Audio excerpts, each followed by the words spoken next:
110 denuncias, esa é a cantidade de sancións que tramitou a Policía Local de Poio dende que comezou o estado de alarma. Delas 5 foron a persoas reincidentes. Ademais, os asentes efectuaron estes días preto de 70 controis de tráfico no municipio. Os controis que son estáticos por día, podemos facer 2 ou 3 controles estáticos e dentro de cada control controlamos 50 ou 60 vehículos os que pasen nese momento.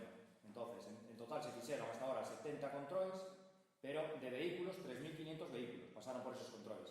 En cada control podemos facer controles de 50 ou de 60 vehículos diarios.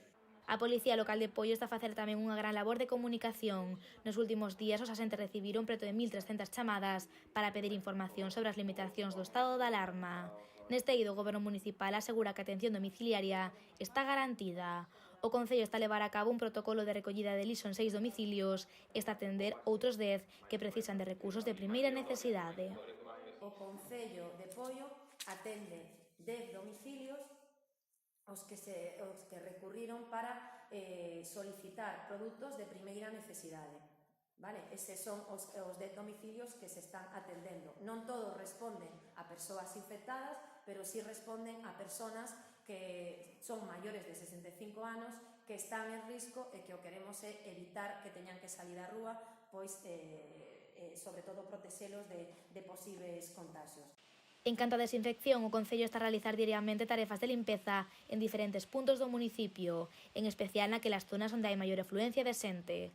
Por outra banda, en canto aos recursos, a Edil de Seguridade Cidadá asegurou esta mañá que hai material suficiente para que todos os veciños e traballadores estean protegidos. Dende onte, a Policía Local e o personal do Concello comezaron a repartir material, neste caso mascarillas, a todo o pequeno comercio local en Poio. Entendemos que neste momento non é fácil acceder á obtención de material e o que facemos é intentar que todo o comercio pequeno que ten tantas dificultades para acceder, pois poidan estar protegidos. Nesta rolda de prensa virtual, o alcalde agradeceu a toda a cidadanía a súa colaboración na loita contra esta pandemia. Ademais, o xefe da Policía Local de Poio lembrou que ante calquera desplazamento é imprescindible levar en riba un xustificante do mesmo.